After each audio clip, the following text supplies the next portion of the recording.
Hi class, welcome to week 3 of History 1301. This week please be sure to check the announcements for the assignments that are due, like your quiz and your discussion board, and please remember that your midterm is next week, so you'll want to prepare for that.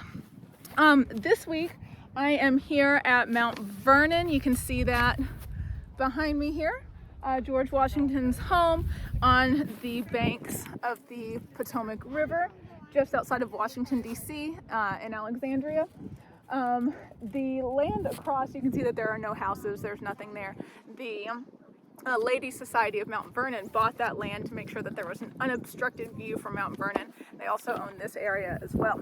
So I'll talk a little bit about Mount Vernon and George Washington, particularly his ideas and his thoughts towards being a slave owner. So we'll focus on all of that. So Mount Vernon, here behind me, and I'll walk around so you can see more of it later, was gifted to George Washington's great-grandfather by King Charles II, and George Washington lived here from 1754 to his death in 1799. And of course, there was a period there from an 8-year period from 1789 to 1797 when he was the first president of the United States, when he lived at the White House, but he would come down here. So this was his home. This was where he, his wife, and his stepchildren with her lived, but he also ran it as a profitable business. He was an innovative farmer. He grew tobacco, and then when that wasn't as profitable, he switched to wheat.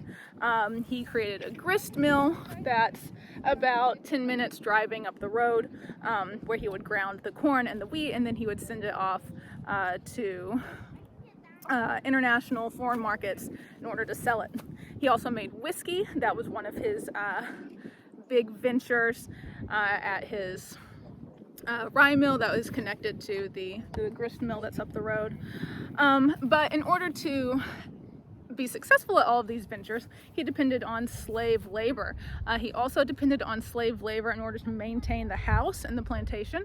And again, you'll see the house behind me, and there are all these little houses off to the side. In those houses, one is a clerk's office, one is a blacksmith shop, one is a kitchen. The kitchen is over there with the bridge behind it. That's the kitchen right there.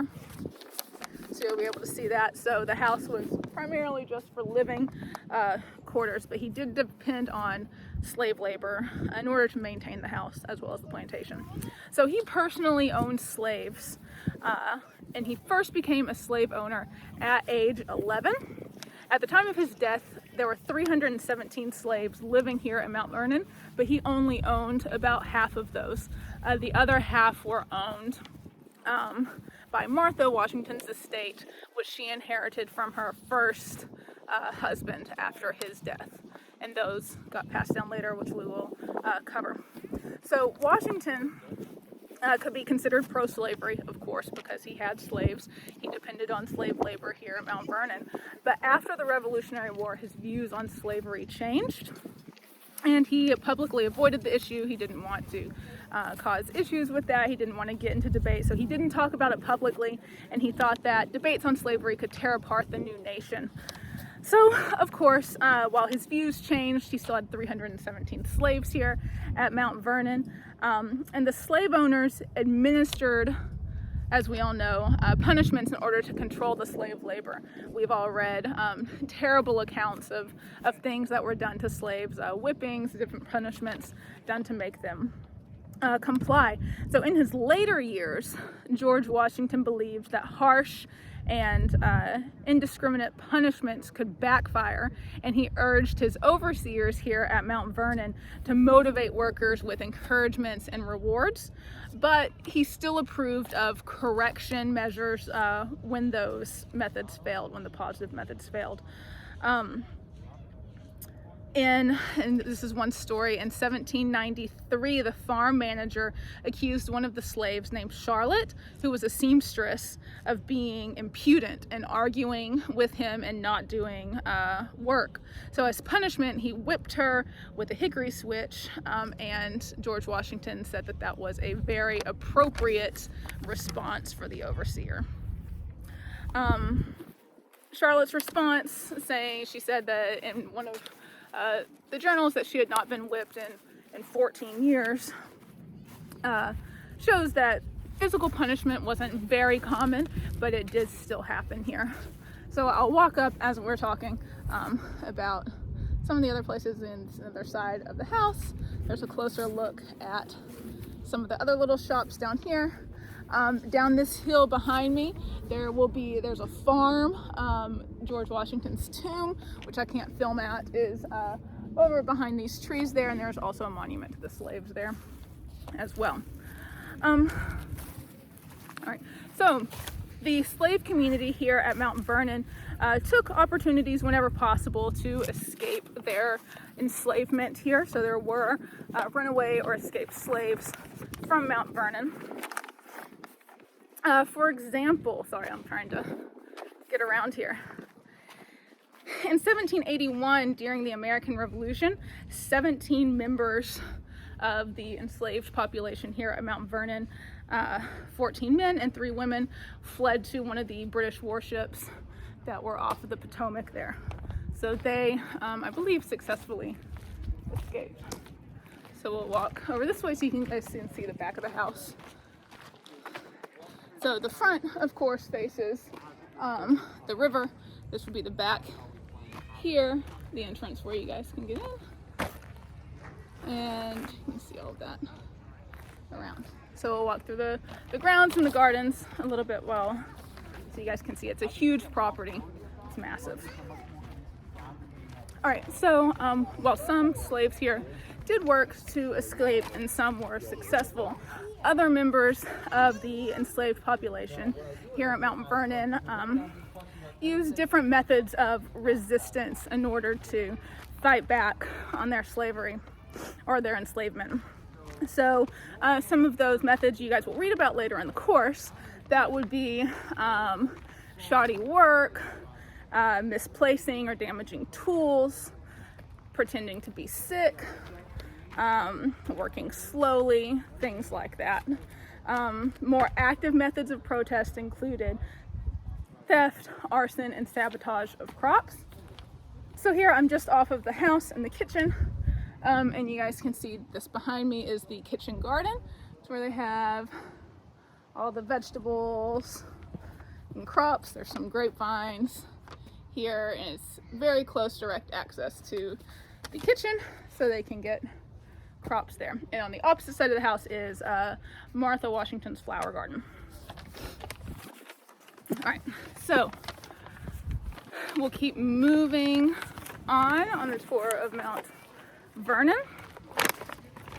So after Washington's death, he made his first public statement on slavery through his will. So in his will, just after his death, he ordered for his slaves to be freed after Martha Washington died. Now, as I said before, he didn't own all of the slaves that were here at Mount Vernon. He only owned 123 of them. The rest were owned by Martha's estate from her first husband.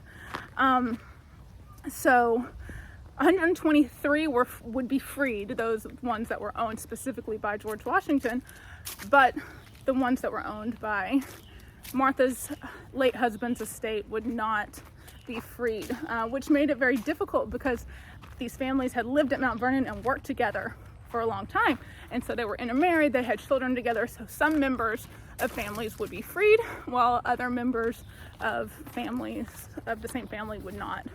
So that was very difficult, of course. All right, let's see. So I'm walking around, I have my notes to make sure I don't forget anything to tell you guys. We walk up here and you guys can see the big field that he has in front of his house. You get that. Here you see the house way back there, and followed by more field here. Again, it's a huge property, and it is very hilly as well. It'll go downhill to where they have sheep and the slave houses and the other parts of the farm there. All right, so back to discussing Washington's will where he freed the slaves. Now, Martha Washington, of course, was still alive after his death, and she actually was advised to free his slaves before she died. Now, Abigail Adams, another First Lady of the United States, believed that she freed all of Washington's his 123 slaves out of self-interest because she was afraid that they were going to kill her, because as long as she was alive, they would still be slaves. So she met with lawyers and worked with them to free 123 slaves that Washington set free in his will, and they were freed in January of 1801, less than 2 years after Washington's death. And then Martha Washington died, I believe, the next year. Now, while they were freed, of course, she still had the other half of the slaves from her first husband's estate that were still here at Mount Vernon. Puppies. Walking by. So now I'm going downhill here, and we'll walk up, and I'll show you where Washington's tomb is as we get down. So George Washington is buried on the property with his wife. It was discussed after he died to bury him in the Capitol, but in his will he specified that he wanted to be here at Mount Vernon. So he is put to rest here. Whenever he was first buried here, or whenever he was first put to rest here, there were no funds to keep up the tomb that he's buried in, so it was very decrepit and decayed, but in recent years money has been put towards that in order to make that much better and much nicer for their final resting place. Next to their tomb, as I noted before, is a memorial for the slaves here at Mount Vernon, and other members of the Washington family are buried in the tomb as well. One fun fact, I guess it's not really fun, it's a little disturbing, I guess, but an interesting fact, I guess I could say, was that back in 1830 there was a gardener here who was fired from his job by the proprietor of Mount Vernon. And he was upset that he was fired, so out of revenge, the gardener broke into the Washington crypt and attempted to steal the skull of George Washington.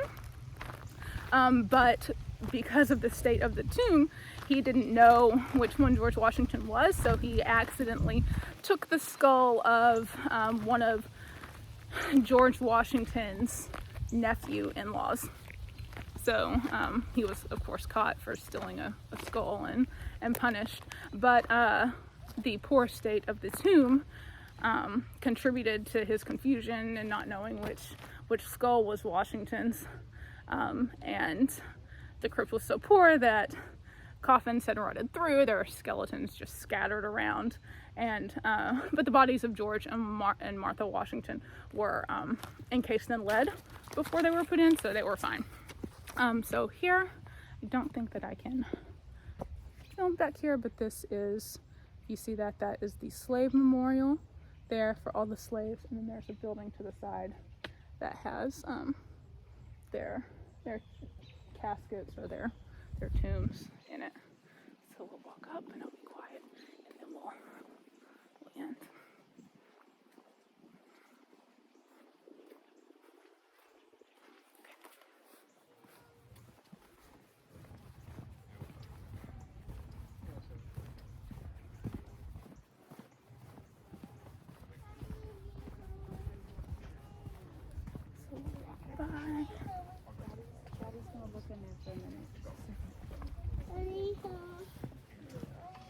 So here, behind me, of course there are some people, but if you can see, there are two tombs there behind the glass, and that would be George and Martha Washington. I think, hopefully you guys can see it. It's a little crowded, but there we go.